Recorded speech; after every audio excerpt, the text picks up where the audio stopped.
really concerned about is what you bring credential-wise to the policy table and where you are on policy issues. And so the way I usually start these out, and I'd like to start out with you guys, and I'll just go left to right, is I'd like to get an understanding of what you bring credential-wise, just real quickly, just in a minute, to the table that we should consider in terms of background. And then what I want to know are the top 3 issues. I don't want you to expand on them, just the bullet points of what they are, so I can see what the issues are as you guys see them. We've got issues too.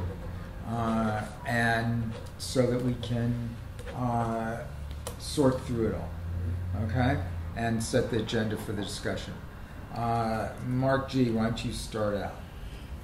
I've been mayor for 19 years in Union City, public elected official for 21 years. I have an extensive background in regional government, chair of the Alameda County Transportation Commission, immediate past president of the Association of Bay Area Governments, I've chaired the Housing Authority, the Waste Management Authority, the 2 predecessors, actually the 3 predecessors to the Alameda County Transportation Commission. I've chaired all of those. So what I bring in terms of credentials, I think, is a very extensive record of not only being in local government and being in regional government, but being successful in all of those realms. So I do have a track record that I can run on, which I'm proud of, which I think that from a regional government, county government level, city government level, is better than any of my opponents.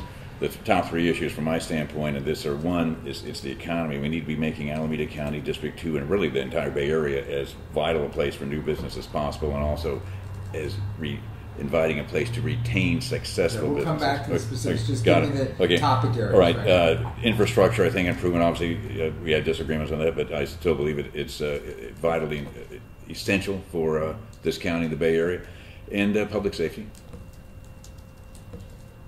Right. Excuse me. Yeah. We have a message that Mary is looking for a parking space, and she's going to be ready. When she's here, send her on in. Okay. Okay. So when you get a chance, why don't you just boot down and see? All right. But so economy, infrastructure, public safety. Got it. That's exactly what I'm looking for. Just bullet points. Boom. Okay? You got them. For right now, just because I just want to see the lay of the land here. Okay. Okay. Marty. Thanks for having. I'm just so I keep my notes straight. G and T. Okay. Okay. Thanks for having me. And I don't really know much about you. These other guys, all 3 of the others I know, but so you're going to have to give me a little bit more background on you. Okay, my name is Mark Turnquist. And don't worry about this. Yeah. I'm a United States Navy veteran. I'm an Alameda County Sheriff's Department 23-year veteran. I stand on the backbone of the working person. Through my experience with the Sheriff's Department, found the major problem of our county is employment, redistricting of the state funds for parole. We have thousands of people come out of jail and prison that can't get jobs. Yeah, just talk to me. Don't worry about this. Okay. My credentials, as I said, 23 years employee of Alameda County. I have worked around juvenile justice. I've worked the jails, the courts, social service, coroner. I'm very much aware of all of the problems and the needs of Alameda County. So when you were in the Sheriff's Department, what rank, where did you end up? I was a deputy, top step. Okay. And when did you retire? I retired September 15th, 2012. At what age, if I may ask? 50. Hi, Mary. How are you? Good. Have a so seat. Sorry. Okay. My priorities. Something about 880. We all endorsed it when you were going. Yeah. No, we didn't. Oh, thank you. Okay, so 23 years, deputy top step, retired at age 50. Top 3 issues. Public safety, employment, education. Okay.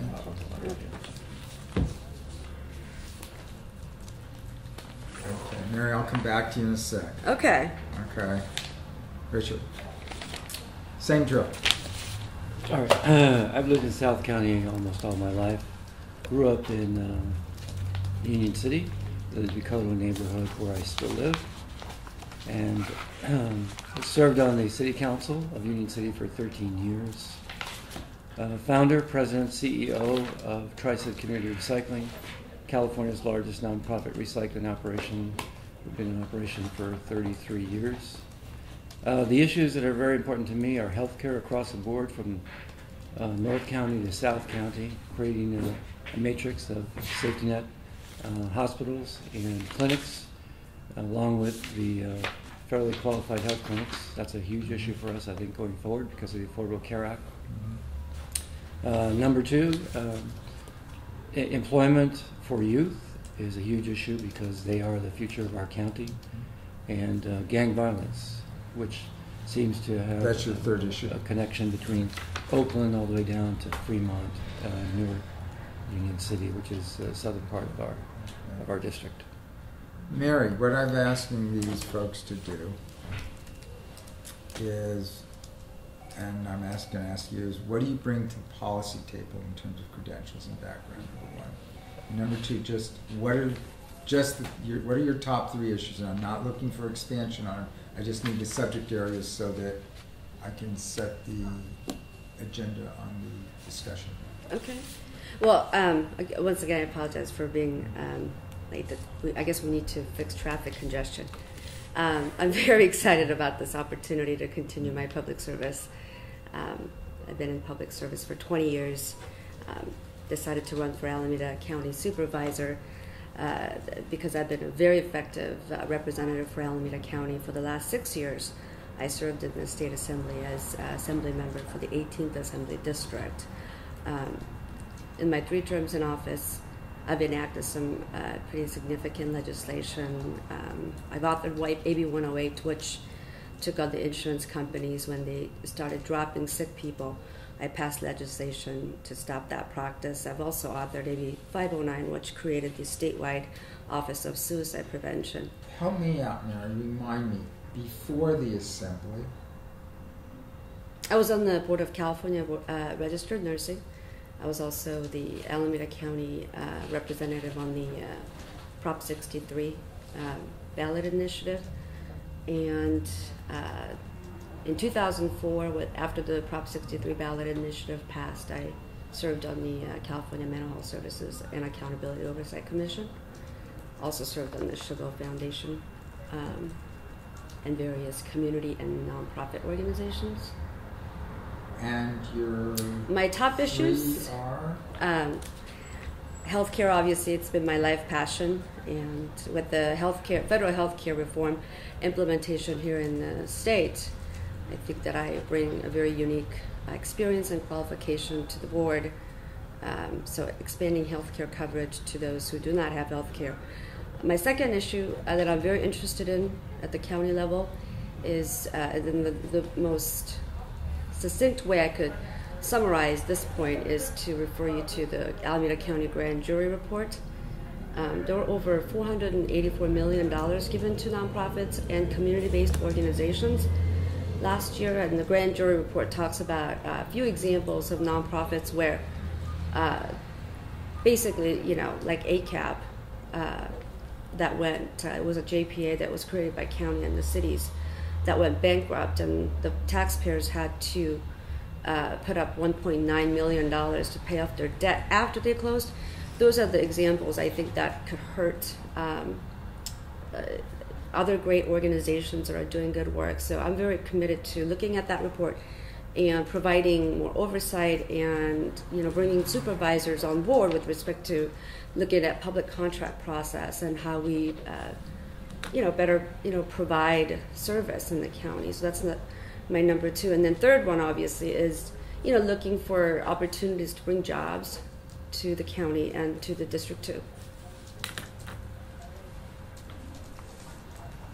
Okay. Let's start down here with you, Richard, and we'll go this way this time. Give me your assessment of the county budget, county finances, setting aside retirement benefits for a second, we'll come back to that. Sure. Healthcare, social services constitute about 48%, almost 50% of the total county budget. If you put in public protection, you're up to about 70% of the entire budget. It's about $2.6 billion. The county has about a $500 million reserve, which is 20%, which is about 20%. Best practices, I think any city or any county in the state or in the State of the Union would be glad to have that kind of reserve. That's resulted in a great bond rating for the county. So we have wonderful credit. In fact, I think just recently we went up 2 notches with that regard, which is probably one reason why the Oakland Raiders would really like to talk to us about staying here and improving their stadium. Is that wishful thinking? No, or no, is no. That, No, is that's that, their is, wishful is, thinking, not mine. Yeah, I see. No, when I was appointed to this office, I made a public statement that I would not support the use of public funds for any private franchise sports team in Oakland. So the issues that we have going forward is the state of California gave us AB 109, which was realignment of public safety, and about 2,000 prisoners have been released into this county, but they only guaranteed us funding for 2 years. And then they, with the prayer said, if Prop 30 passes, then we'll give it more funding beyond that. But the next governor, whoever that is, can take that away. So we're at the mercy of the next 2 years for implementing that legislation, which kind of basically, again, balancing the budget on the backs of cities, counties, and to give this scale, districts. your total budget is, remind me again, about 2.6 billion. 2.6. Okay. And the realignment makes up how much of that? Realignment, the state gave us money for 2 years. I think it's about $26 to $28 million. And we are having to use that money for a probation department, for the sheriff's department, for community-based organizations. Okay, so let me ask then, scale-wise, in the grand scheme of things, you just gave me something that represents 1% of the budget. Not an insignificant amount. But is that your biggest financial issue? No. Okay, what's your biggest financial issue? I think the biggest financial issue for us is looking at the economy. Sales taxes, median home prices are beginning to go on the rise, which should equate to more revenue for the county. We get a significant amount of our revenue from the federal and state government, but we also get a significant amount from property taxes and sale taxes. So building up our reserves and continuing to fund these programs, which, for example, general assistance, which comes totally out of our general fund. It doesn't come out from federal or state money, is a huge impact to the county. So we've done things like implemented term limits for general assistance. Within 3 months, you have to reapply for GA, and it's not in perpetuity like it used to be a couple of years ago. That was done in 2010. It's a good thing, but to the detriment of a lot of people, it means that they have to reapply after 3 months. They have to wait for a year and then reapply again. So sustaining those programs is critical. We're responsible for medical clinics for the homeless. We're responsible for a lot of community-based organizations and the funding of mental health services. So the critical piece is keeping those services at the local level, which work as prevention with regard to crime and homelessness and hunger. Mark T? Well, budget's a big topic for me. How so? As a sheriff's deputy, over the last several years, we've had to renegotiate and forego raises because of budget cuts. And like this last budget, there was supposed to be a $29 million deficit. Public safety had to supposedly give up $11 million. That's a big chunk of the total deficit projected. And Richard here, he got $3 million for St. Rose after the county agencies had to cut their budgets and renegotiate employment contracts. That's a private business. I would much rather see supporting sports teams staying town that generates millions of dollars for the county government. I don't know how much. To what? So we prefer supporting sports teams staying in town to what? Well, they generate crowds of ticket sales, parking sales. You said prefer what, over healthcare? Oh, no. Or over what? Over supporting saving a private business. Okay. Public funds, the county coliseum, joint with Oakland, raises a lot of revenue. Okay. If we can't keep our teams here, we lose millions of dollars. So you have to support the best you can to maintain county revenue, because the sheriff's department generates a lot of revenue. Okay, we'll have to come back to this. The budget gains a lot of money. As far as I know, I haven't seen the sales tax drop, but Sheriff Plummer years ago had a sales tax initiative to generate income for public safety. And as far as I know, that sales tax is still there. And it's very hard to believe that the budget can take money from public safety when they generate all this revenue. Mary? This is regarding the county budget. Yeah, your Well, so assessment. I think I would just like to go back to my initial point about the grand jury report, because $484 million are contracted out to nonprofits and CBOs at the county level. And I think it's essential that the Board of Supervisors provide oversight and transparency and try to eliminate any potential conflict of interest that may exist. And so I think, one of the key things here is that the county has been able to, manage the budget, and they've actually, they allege that they've put 20% aside for reserve this year. And so, the economy is getting slightly better, and I think they're doing a good job. But one thing I think the board needs to provide is more oversight. I mean, that is really essentially our role, is to make sure that the money given to nonprofits and CBOs are going to those services that we're supposed to be doing. And the second thing I want to talk about is there, no, go ahead. Yeah. I got a second. Yeah. Second thing that I want to also, talk about is using so the board members could really work with the state government and the federal government and leveraging resources to bring back to the county. And so 2 years ago, at the state level, we did John Perez authored a legislation that allowed counties to draw down federal funds to expand Medi-Cal in preparation for the federal health care reform. As a result of that bill, Alameda County has received an additional $30 million in federal dollars to provide services and to expand eligibility and enroll those uninsured people. And so I think as a supervisor, it's important not only to provide oversight on the budget, but to look for opportunities at the state and the federal level to make sure that we are bringing those dollars back. So those are, I think, I'm just summarizing in the interest of time, but I think those are the sort of two key overarching themes, whether we're talking about public safety or healthcare or any other budget items. The supervisors really need to be held accountable and provide oversight. Mark?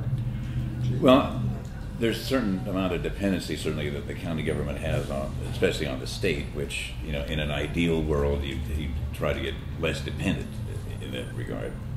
And if you look at how the money's being spent over the years, it's, as Richard sort of outlined, between health and social services and public safety, it's all been dispersed, in a bit more or less an equal-handed standpoint. However, I think the basic question here is, how do you get more revenue into the county? If you're going to be wanting to expand services left and right, you need to be getting more money into the county. Property taxes is one of those routes, but that we need to have assessments going up, which means the economy needs to be going upward again. So I think we need to be focusing on how do we make this county as vital a place as we can possibly make it from a business standpoint.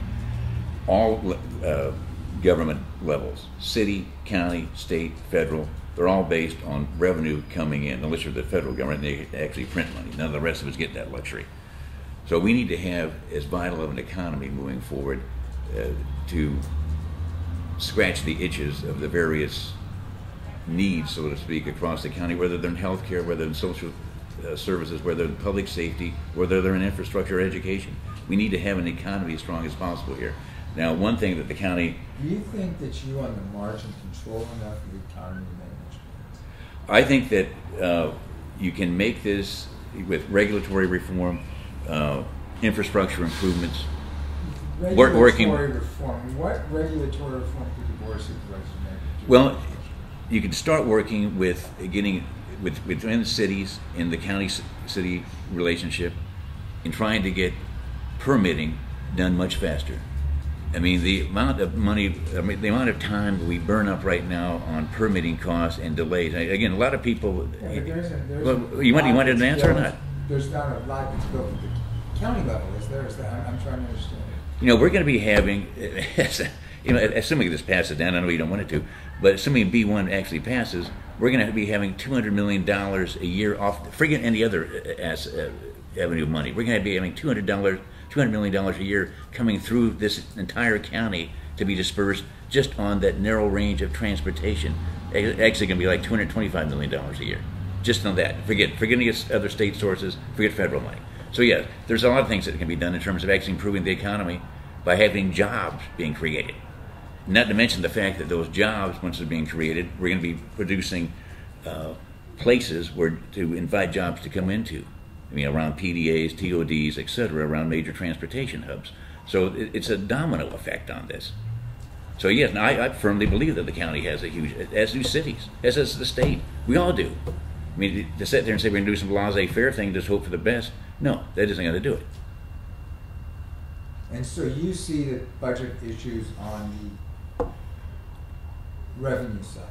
Well, I see it there, and I also see it on, I mean, revenue is one thing. You know, Mary's hitting on the CBO thing, and there's something to be said for that about the evidence-based evaluation. I'll buy that too, and which isn't to say that the county is the only one in this boat, but their percentage of expenditures over the last 15 years going to pensions, nothing else, just to pensions, has gone up quite a bit also. So, as we try to do in Union City and other places, it's a combination of everything. You try to make revenue go up naturally, that's good. If you need to, you have to go for the shot of taxation, and also along the way, you're having to be as lean running an organization as you possibly can be. Let's use that as a segue to the next topic here. Let me give you guys some numbers. Currently, the employer share of contribution rate for safety in the county plan is 56% of payroll. It's 56 for every dollar in payroll, non-overtime payroll. You pay safety. You kick in 56 cents to the pension system. And frankly, it probably doesn't really cover a lot of it. A bunch of that is probably because you've got an unfunded liability and you're probably not even paying that down.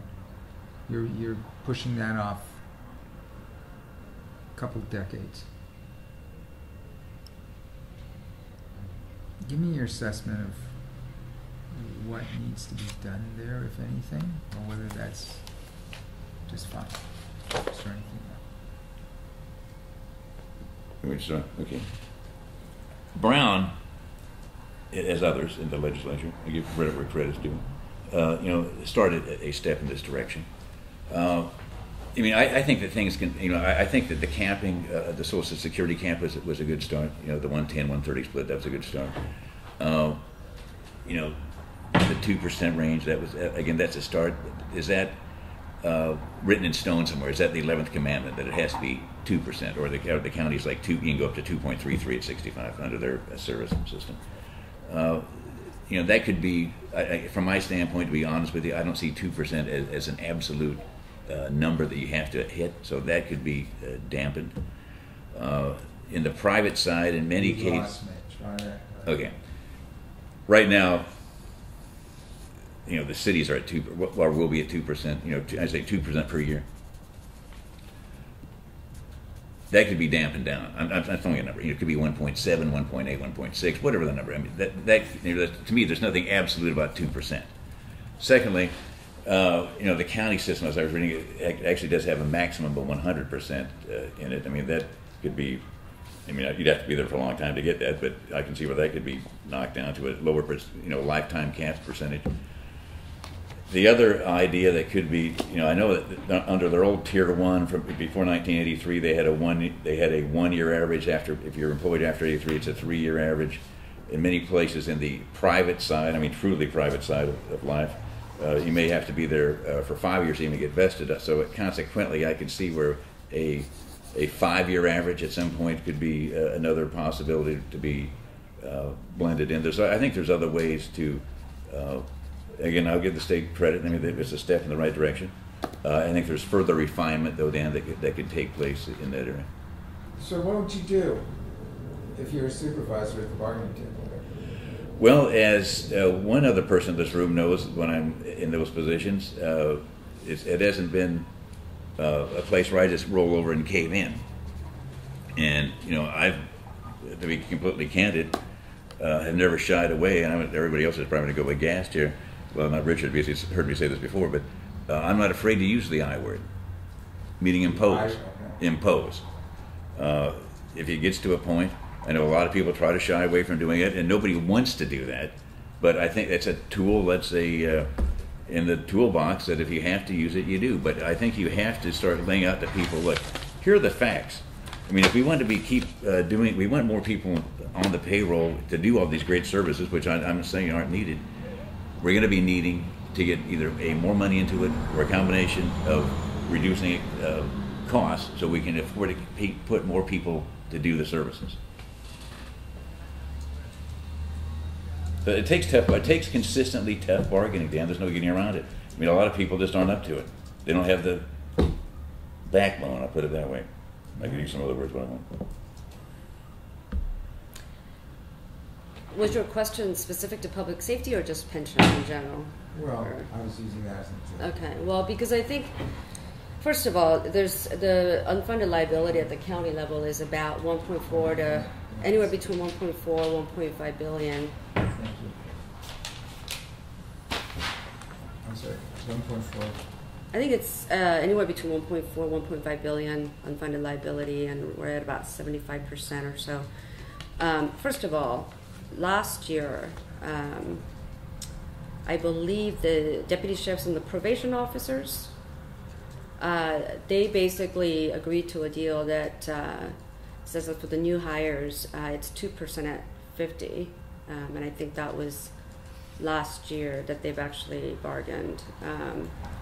This year, SEIU 1021 have also agreed to, COLA freeze for 3 years and 2% at 65, which they need legislation for. They weren't able to enact. I think the county has taken some positive steps. What's the effect of AB 370?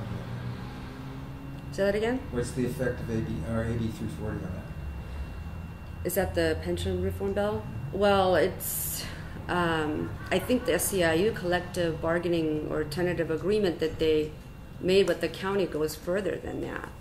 Because I think the state legislation was 2% of 62, right? So, yeah, I have a lot of numbers in my head. But, because they're agreeing to 65% at 2% at 65 plus 3-year freeze. I guess I was asking about the safety aspect of it. Oh, okay, so going back to... They agreed to 2% at 50? 50 last year for new hires. Which is 2.7 and 55. So my point is, I think the county has already started taking proactive steps because they realize that there is an issue here. So, I think it's certainly better than not doing anything. I'm not a supervisor yet, and I'm certainly not there yet. But I think they've taken steps, proactive steps, to deal with some of the unfunded liability issues. Now, one of the things that actually Angela brought it up with me that I had an opportunity to look into. Who brought it up with you? Angela Woodwell. Is there's a second annuity retirement contribution for supervisors. And that is almost 8% of the supervisor salary. And I'd like to look into more of that and see why that was created and why that only goes to elected officials and department heads. It's not a benefit that's offered to everyone.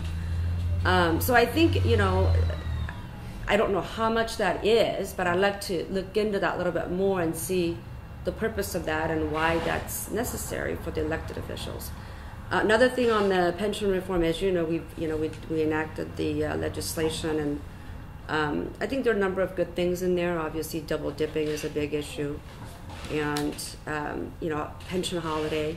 But like in Alameda County, pension holiday is not an issue because they don't have that. They always contribute.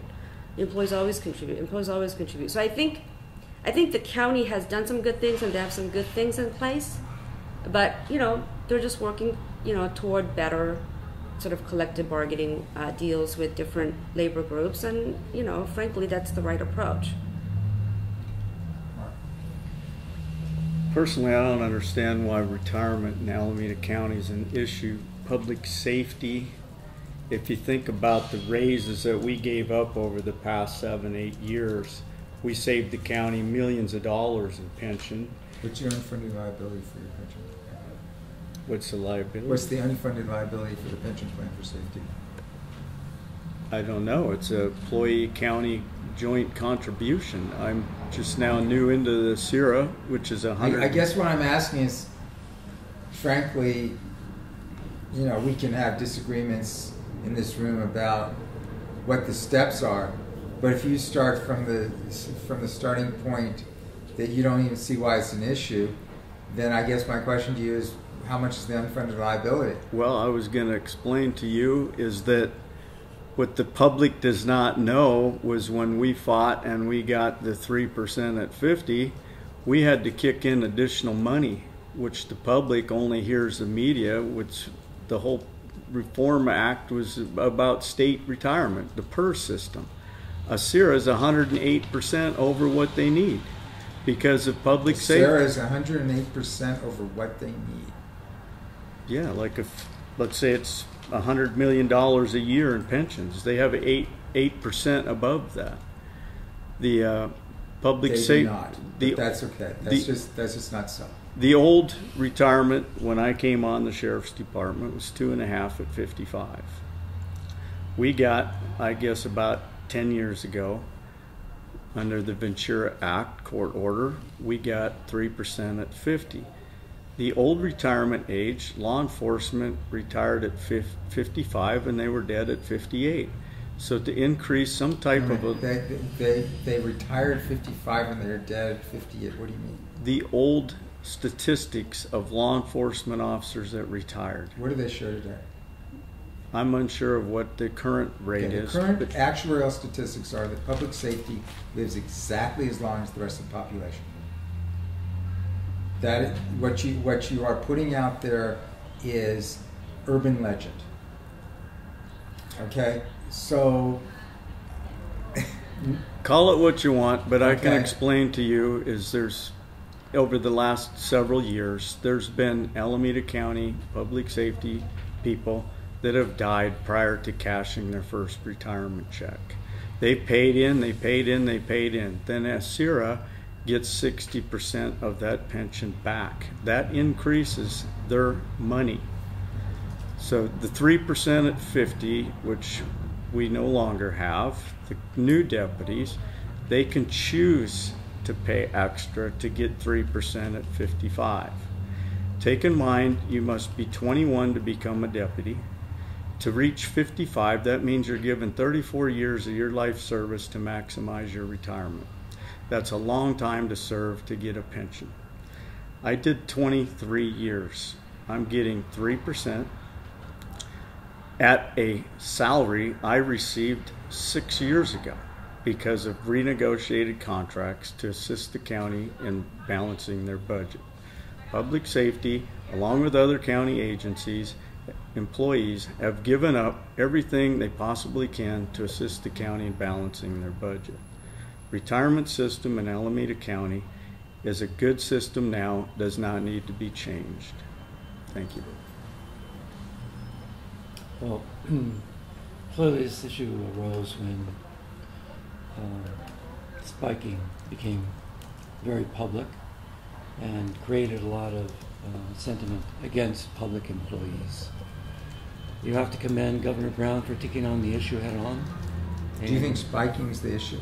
No, that's how it surfaced. That's how it to begin surfaced. with. Okay, I just Yeah. want to make sure I get it right. And, Yeah. and so that raised the issue of public retirement plans, which created some reform at the state level. I believe that the reform has to be at the state level, and it trickles down to the local level, county level. But each individual city and county has a significant control over those costs through the bargaining process with their different bargaining units, whether it's police, public works, clericals, SEIU, depending on which the bargaining units are.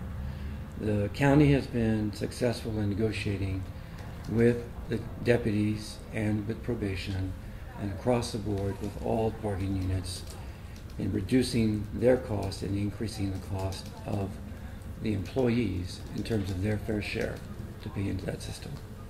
And one example is from 3% at 50 for public safety, new employees now came in at 2% at 50. Those are concessions that were made, but they were made in dialogue and conversation with everyone at the table.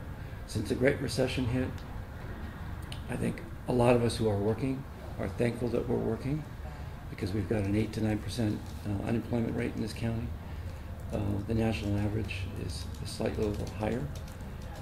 So we're beginning to see a bounce back in our economy, and I think as we come back to that, more and more people are willing to give thanks for what they have, and that means concession bargaining, which is much better than imposition, because we all understand that we're in the same boat. So that's a real key to driving down the cost for not just pension, but also health costs.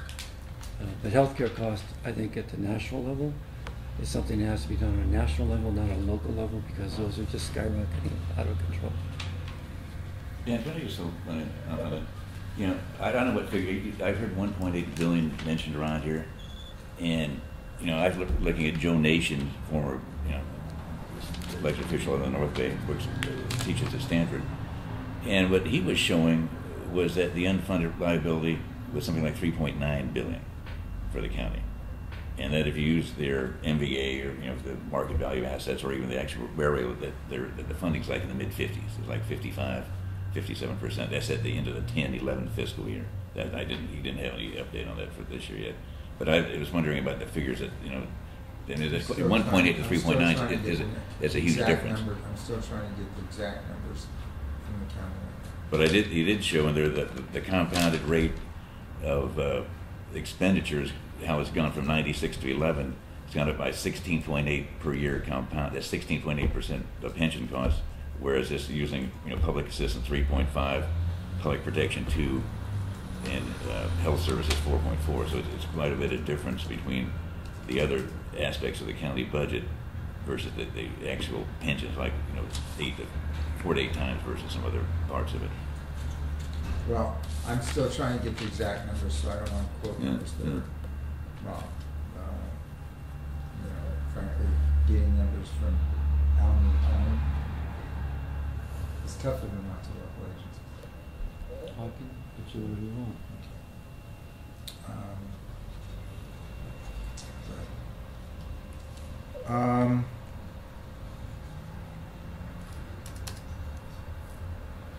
So I guess what I'm trying to understand, let's just take a little bit of, do you guys consider, a 56% county contribution rate acceptable? You've got a big smile, Mary, do you? Well, no, that's a lot. It's... That doesn't count at the OPEB. state, at the state level, as you know, SEIU 1000, I don't know what our exact contribution is, but that's not even in the range of what we would even consider doing. So, it's a lot, and like I said, I think they've taken the right proactive steps and reducing it to 2% of 50. But there's also, I just remember that they actually have a one-time allowance where they can for the new employees, they could contribute more and get 3% at 50. So there's that one provision there that I think that county also negotiated for the new, public safety officers and the probation officers. And, on that point, I mean, I don't agree with you on a lot of the things that you talk about on pension reform, but on that, maybe, maybe you have a point. Well, I mean, But you're 56% just on public safety people in the county? Yeah, 56% of total. And that was the employer contribution, right? That's the employer contribution. Okay. Well, here's the numbers. I mean, none of us should say that 56% is acceptable, because running across cities in our county, you're looking at Alameda at 38, Auburn at 11, Berkeley at 42, Emeryville at 22, Fremont at 36, Hayward at 31, Livermore at 34, Newark at 32, Oakland at 30, Pleasanton at 24, San Leandro at 48, and Union City at 32. Now, you might say, well, all these figures are wrong, but They sound about right. So when you look at 56, that's standing way up there, Dan, compared to any. I mean, the closest city would be San Leandro. So 56 compared to the other cities in our county is quite high.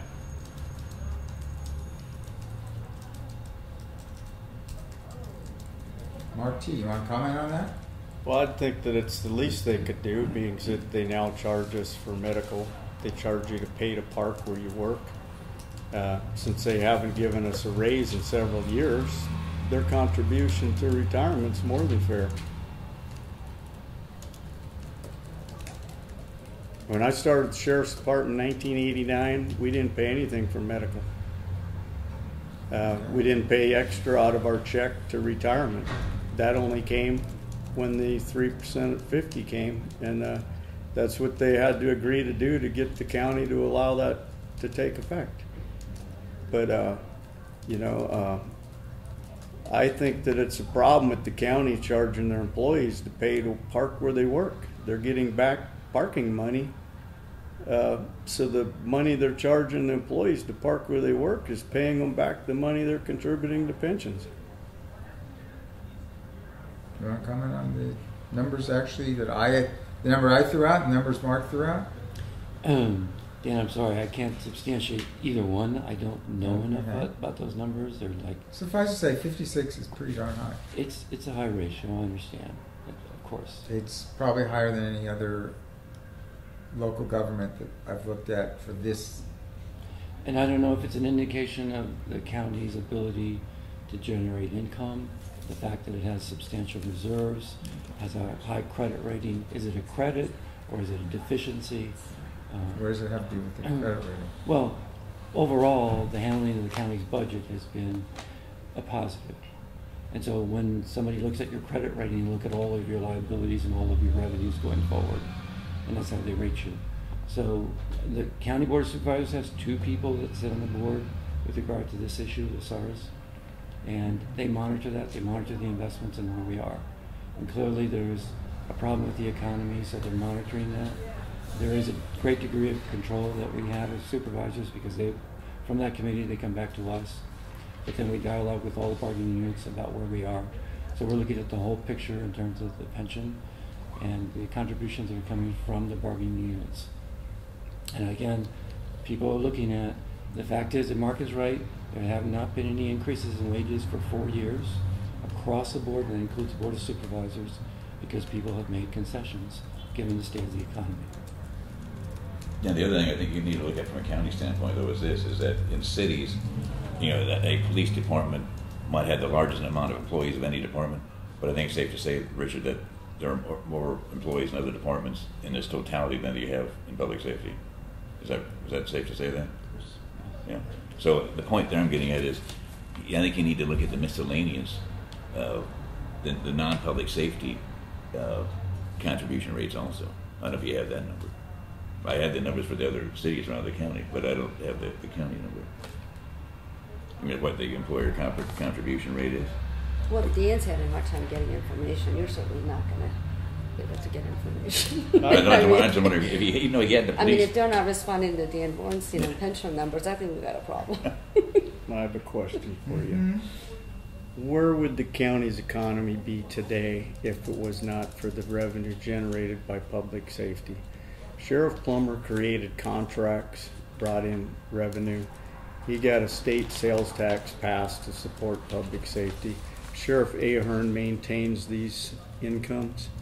If you took away the revenue that the Sheriff's Department makes for the county's general fund, we would be bankrupt.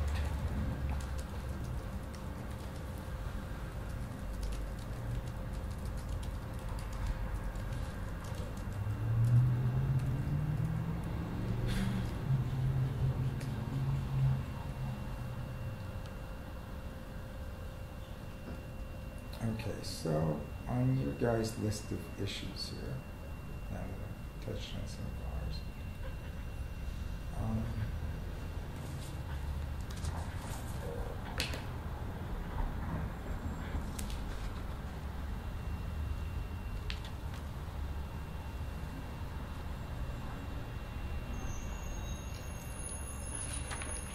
the sort of mutual area between you guys' issues.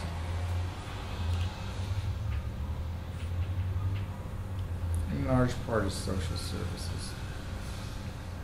There seem to be two areas here. One is the revenue side of stimulation. The other side seems to be in one form and another, in the way you guys is provided, talked about this, social services, whether it's healthcare or other forms.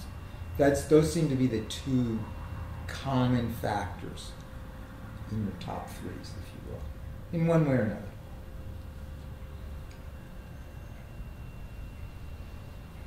Let's start with social security services, healthcare, other social services.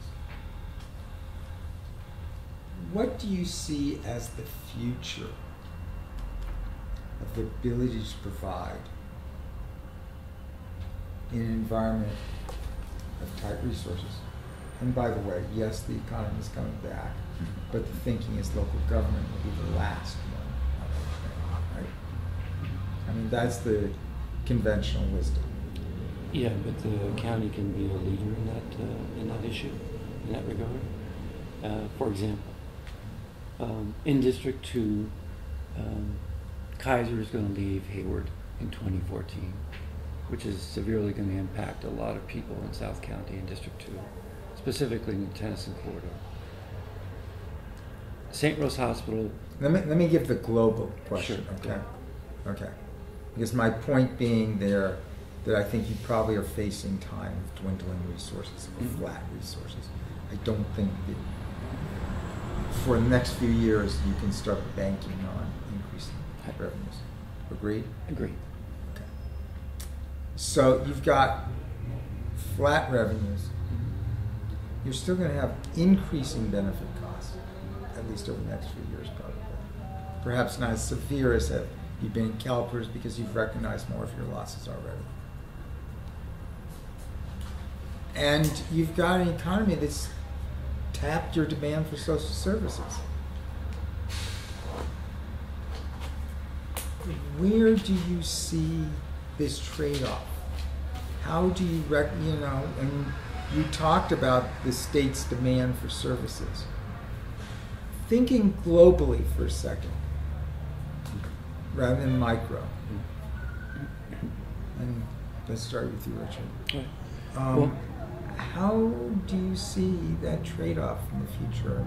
How do you balance all of that, thinking macro level? Increasing education, providing opportunity, providing health care so that people can be healthier, reducing the jail population, reducing obesity, changing lifestyles. This is a trend that's not just in Alameda County, but nationwide. We're beginning to look at ourselves in terms of our overall health, not just financial, but our physical, our mental health, and every other which way in terms of our lifestyle and what we've led ourselves to. In District 2, the county supervisor can enable dialogue around those issues with the chambers of commerce, with healthcare providers, with schools, with superintendents, with elected officials, and can work as a facilitator to bring those people together. Let me play devil's advocate. I hear what Go you're ahead. saying, but let me Okay. play devil's advocate with you for a second. What if I said to you, okay, that all sounds good, and I basically would agree with you that we're talking more about health and such. Mm. But frankly, the population you're serving that's demanding your services, it's not high on their priority list. Not high on his priority. High on their priority list. You know, in other words, they come in and demand the services, but talking to them about healthy eating, frankly, Sure. it's costly Sure. eating. Sure. Talking about, you know, healthy lifestyles, that's fine, but they can barely pay the rent. Okay? I'm really asking a philosophical question, you know, and I hear what you're saying about wanting to sort of enable discussion in District 2, but you guys are sitting with a pretty big global problem. And in Alameda County, it's a big problem, you know? And I guess what I'm looking for is your vision of the trade-offs and what you're, you know, the structural look. I raised, frankly, you know, in our last round of discussion here, an issue that's a revenue drain or an expenditure. You know, it's a suck of expenditure funds. It's a trade-off, right? I mean, how do you balance all of this? You work tenaciously to make some changes around people's lifestyle. You bring services to them via mobile clinics, so you don't have a bricks and mortar facility you have to sustain with overhead and rent and leases.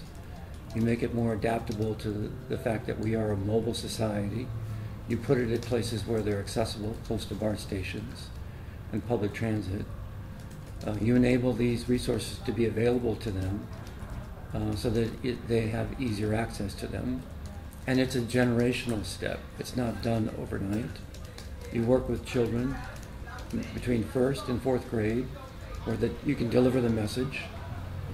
I discovered a long time ago that if you're in the jails working with people who are in jail for several offenses, you lost them when they were in the elementary school, and that's where you should have captured them.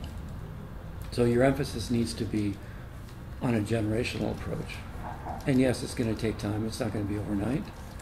And yes, you have to deal with the immediate needs, and that's why we have a mobile homeless clinic that's going to provide services to North and South County homeless people, for those people who just need health care now. And we have the Alameda County Food Bank that can provide food for those people who need help, need food now. Those programs are still in place, but we are making them more efficient and cost productive. And I sincerely believe in dialogue between the county supervisor, elected officials, superintendents, chief operating officers of schools, so that when they're looking at closing down schools, we look at maximizing those spaces to see if there's any benefit that the community can derive before they sell them off to real estate developers. Same with Kaiser shutting down in 2014. What's going to happen to that one block building? There could be a community benefit as opposed to just a vacant building they're going to sell off for a real estate transaction with no real benefit to the community. Mark two. My solution to all of it is county self-insuring. The millions of dollars that the county pays to Kaiser for employee benefits is unbelievable. My suggestion is creating Alameda County medical insurance. You take the money you pay Kaiser, you put it into a savings account. Everybody go to the doctor, you pay a $50 copay.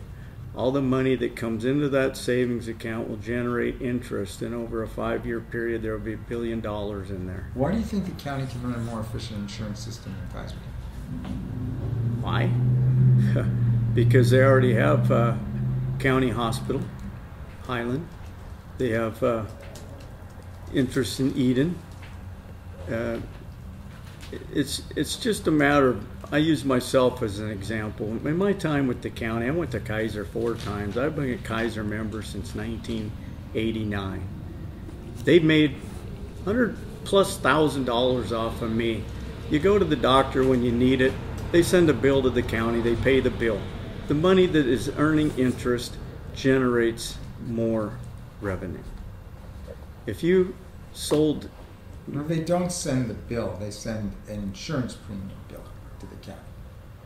They don't send the bill for your individual service. You go to the doctor with a broken leg. You pay $50 to be seen. They send the bill, $1,200 to the county. The county sends them a check. Anybody in the county can become a member of the insurance program by paying half the price of what they pay for a Kaiser Let premium. me make sure I understand what you just said. You get a broken leg. You go, you pay your copay, the $50. Your total bill is $1,200. They directly, you're saying, send a bill to the county for the balance. Sure. Let's say there's 4 million people paying into this interest earning savings account. 50,000 people go to the doctor. You got 3,950,000 people that didn't use a dime. Who gets the interest? The county. The fund keeps growing, and you're only paying for services you need. Mary? We're talking about resources, right? Yeah, the sort of global, Yeah. the global question I asked Richard. This is almost a philosophical question to a certain Right. extent, but it's a policy wrapped with philosophy question of how you approach and think about it. And what I heard from Richard, was sort of a thoughtful point of, the next generation and how you, attack the next generation. And I know I'm grossly simplifying what you said, but I'm asking for each of your philosophical approaches because it has a policy overlay. Right. Well, at the state level, it's been extremely difficult to raise revenue. And I think, that sort of inspired It ain't going to the be government. any easier at the county level. Well, but it's Would that be interesting. fair to say? Well, Okay. but Dan, it's interesting because the Alameda County Medical Center, they just rolled out, I haven't looked at the details, but they just rolled out $700 million they're going to raise for the medical center just with county money. So, I just shared that with you. Again, I don't know the details, but, Do you can you? how is the county going to pay for that? Do you know what this is? And the Alameda County Health Center is being subsidized by Alameda County. That's the bottom line. Mm-hmm. They can't make it on their own. They're being subsidized by this county. Anyway, so just going back to your question, I think, at the state level, so there are many challenges to raising revenue, as you know, and we can pass a budget with, majority vote, but that's without revenue. And I think that's why Jerry Brown moved to do all this realignment, because it's like, you can't keep sending people to state prison. You got to do your best to basically provide rehabilitation and other services and mental health services and take care of your people. And so, there's a lot of shift in state government responsibilities onto the local government because of sort of like what you're raising. So with respect to that, I think within the county, we have a lot of tax measures on the ballot. I'm not talking about just the state, Prop 30, but we have the Measure B. We have the Oakland Zoo. We just passed in Hayward with 70% of the support parcel tax for schools. So we're always trying to raise revenue locally, and I think. Boy, tell me about it. Yeah, go ahead. Yeah. So, and I think the voters in the county have been very generous, and so I just go back to my first theme, which is providing oversight and maximizing the resources that we do have. Our county budget is over $2 billion. So we do have this money, and so I think as supervisors and as elected officials, to me, it's just, we just got to make sure that the money is going to those who need the services.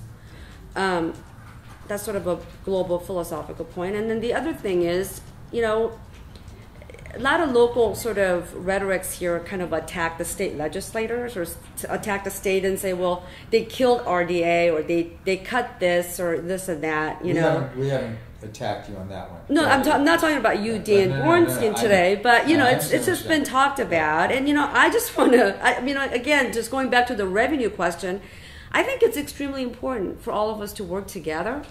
I've done many important, significant groundbreaking, legislation on behalf of Alameda County Board of Supervisors and worked with them over the years. And I think that's how you get things done. I mean, I'll just give you one example. In 2009, I authored a bill that settled a 40-year dispute between the county, city, and Caltrans. And it basically had to do with local improvement transportation dollars that was just stuck because they didn't know how to deal with the tenants in the Caltrans property. And so I came in, brokered a deal in 2009. We carried that, I authored that bill. It was signed. The following year, that legislation created $50 million public works jobs in Hayward and in Alameda County. And so I think, just to kind of go back to your more global philosophical point of view on revenue, I think it takes leadership, willing to take on tough things, find resources. We have to compete with LA County, San Diego County. I mean, these are very large counties. And, you know, work with the state legislators and the federal government leadership to maximize the resources and, you know, and make sure that we get our fair share. So I think, you know, and I hope, you know, it gets to what you're talking about, you know, but I mean, at the state level, you know, for the past 6 years, it's been tough because the economy has been tough, but, you know, more so because we just can't raise revenue. You know, I've done fee bills, you know, or we could, you know, we've had some pretty tough times when we had to get 2/3 to pass the budget, but it's one of those things I think that would require ongoing discussion, leadership, input, and talk to stakeholders, because you're right. You know, the resources are dwindling. I mean, they're going away, and we have to prioritize. I would suspect that a couple people, at least in this room, may not agree with you that there has been good dialogue between the state and, you know, and local government, but on the other hand, with RDAs, we've been pretty clear that it had to be done. Yes. Yeah. And so, but anyway, Mark, I think it's just a matter of priority. You know, when you don't have enough money, how do you prioritize your money? You know, it's just, anyway. Mark. You know, really, if you're talking about staying flat in revenues, which I think was your original preface to that. Yeah, okay. Staying flat in revenues, Okay. costs are increasing, certainly benefit costs, if even if salaries stay flat, your benefit costs are going to increase. They've got to increase if you're going to do anything responsible about dealing with your unfunded liabilities. Well, under your assumption that revenue is staying flat, which I'm not necessarily in agreement with. They start tweaking. But here's what you have to do then. If you're going to say that revenue is going to stay flat, what you have to do then is reduce the need. You have to reduce the need for health care. You have to reduce the need for public safety, and you have to reduce the need for welfare. And that means we need to have, working backwards, we need to have more people, A, working so they're not even on welfare. 2, we need to have people healthier, and many of the things which Richard delineated are actually correct. I mean, we do have to have people getting healthier individually. I mean, the big three draws are not, exotic cancer treatments, everything else. I mean, it's diabetes, high cholesterol, high blood pressure. Not all of those can be corrected by individual lifestyle changes, but many of them can be. So we do need to be, and I don't say it's the next generation. I mean, people can change tomorrow in terms of their own behavior. We need to, that message needs to be driven home. I'm not a Kaiser basher. I've had numerous family members over the years working for that organization, and I'm one of their clients myself, so to speak. So I don't think bashing Kaiser is the way to get improving health care in the county or the state. You know, they're one of the major providers we have across the state. So we need to get. There's an argument in the end that they may be the role model for the future. Well, I'm not. Yeah, well, I thought I'd sound too much like a homer if I went that way, but they, as a Kaiser, which is they're moving to San Leandro. It's better. It's a nicer building. I was down at the grand opening the other day, or not the grand opening, but they had a breast cancer awareness month fair down there last week, and we need to take advantage of every facility we can on the healthcare standpoint. We have fire stations all around us. I know that some people, the CNA's against that. Well, okay, that's great. So the nurses don't like that idea. Big deal as far as I'm concerned. I also have had a sister-in-law, and a wife as a nurse, so I don't need to hear the whole pro-nurse argument. I don't. I didn't say anything. I know you're a former nurse board member, but we need to take advantage of every facility. We need to get facilities close to where seniors are living, or we need to get seniors closer to where the facilities are. We need to get seniors closer to the mass transit operations so that they don't have to take 3 days to get to a clinic somewhere else across county lines. So we need to get better coordination of where the people in need are and where the services are. That's correct. We need to get people healthier. On the public safety side, which is probably, in my estimation, the most difficult of those three. I mean, I honestly think it's going to be easier to get jobs and people healthier than it is to keep people from committing crimes. That's my own assessment of life.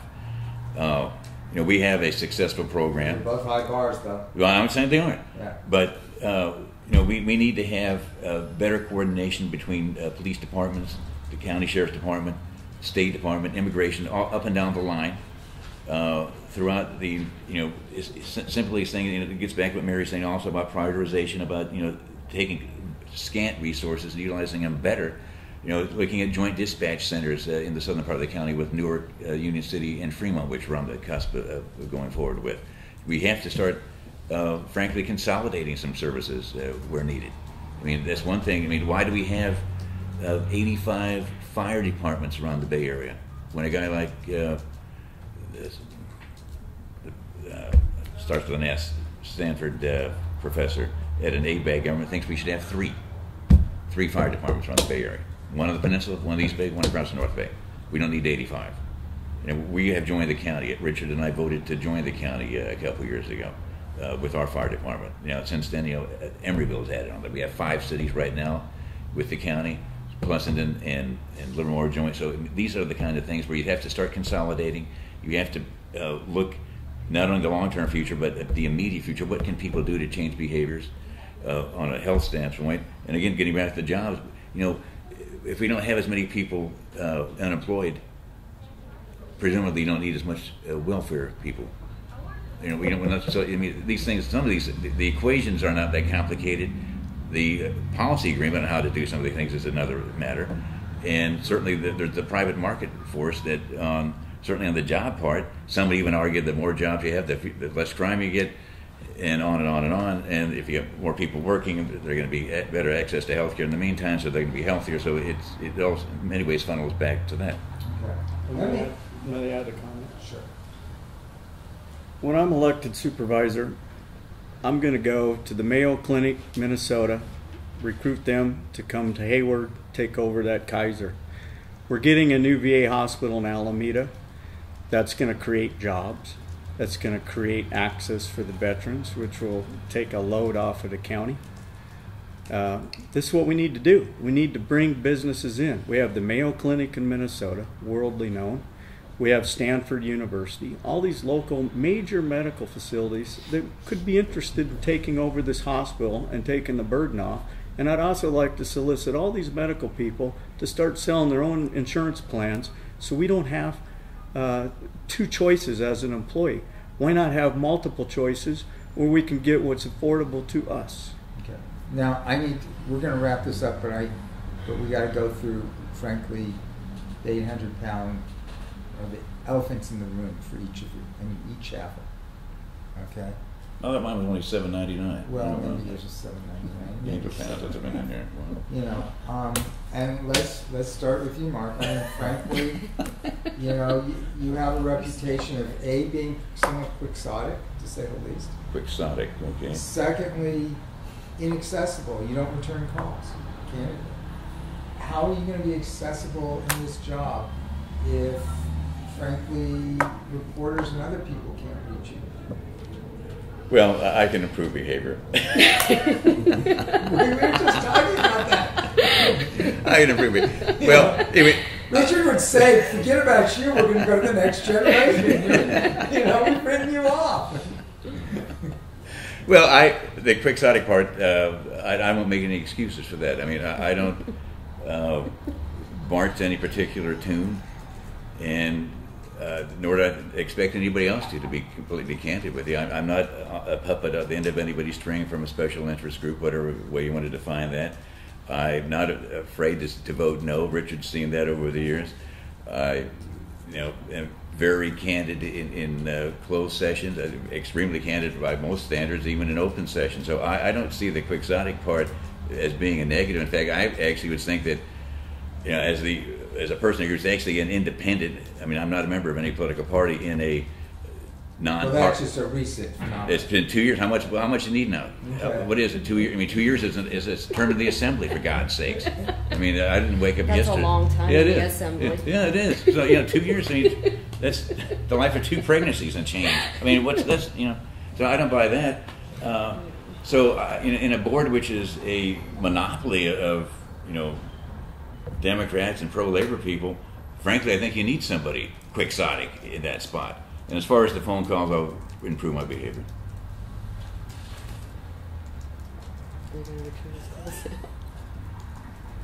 Mary, you know what that elephant in the room is with you. Yep. And we're still waiting for you to deal with it head on. Well, I was held accountable, and everybody makes mistakes, and I think, I'd like another chance with the voters to continue my public service. But anything beyond that, Dan, I'm not going to discuss it, I mean, I made a mistake, and I was held accountable, and everybody should be held accountable. So, and, people in this room are not held accountable. I mean, okay, well, we don't want to... Let me get clarification here. Are you saying you did it? No, it was an honest mistake. It was inadvertent, but, I am not going to go into discussing details with you. I'm not, this case is closed. I'm moving forward.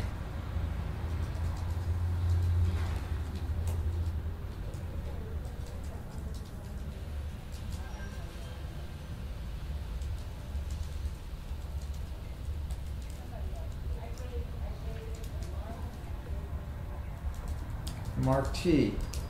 Candidly, you see things, and we were wondering about this coming in, and this discussion has just only reinforced it. You see things, frankly, somewhat inaccurately in terms of the world, and you see it from only one perspective, which would concern us. I see the world in reality. Too much welfare, not enough jobs. Too high-priced health care. I have solutions to the cost of health care. All I need is the public support and their vote, that we can make changes. You need to understand reality of today's world is cuts. People think this Obama Health Care Reform Act is a solution to health care. Do they know about the 3.8% real estate tax, which is going to kill the real estate economy come January? If you think you're going to sell your home, you better do it now. Because an example is my $100,000 mobile home. If I wanted to sell it today, I might make $3,800. If I wait till January, I'll break even, because I'll have to give $3,800 to the government to pay for Obamacare. In reality, we need a better health care reform, and I think my solution will best serve the people.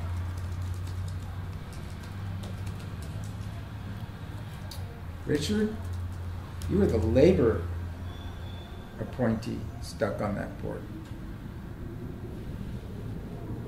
Give me some sense that you have any independence. Well, Dan, I built a business over 33 years, and we affiliated originally with the United Steelworkers and then with the Teamsters Union.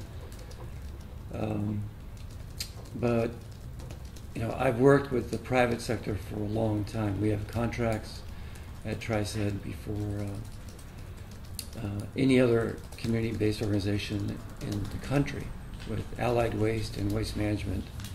And so I had to make some hard choices about bargaining with those bargaining units. Yes, I had the endorsement of labor, but in the history of the Teamsters Union, the head of the Teamsters said it's the first time in the history of our union that we've ever endorsed an employer that employs hard-to-employ kids. And my comments with regard to the generations of kids, I've worked with kids all of my life in my own neighborhood and in South County and in District 2. And it's all about first, second, third, fourth, and fifth chances, so I'm not giving up on any particular generation. It's just the philosophical view about change. But I also received the endorsement of the Fremont Chamber of Commerce, the Hayward Chamber of Commerce, the Asian Business Alliance. So business people have had forums just like this, and they've asked me those hard questions. and I've risen to the top, and I've received their endorsements, and I'm proud to have those endorsements. So there's a cross-section of District 2 that encompasses a lot of people, a lot of organizations. If you look at my most recent mailer, you'll see a huge cross-section of District 2. Okay, but setting aside endorsements, okay, because we don't usually endorse based on other endorsements. I'm just saying that that Yeah. shows you the broad base. It's not just labor. Okay. It's not just labor.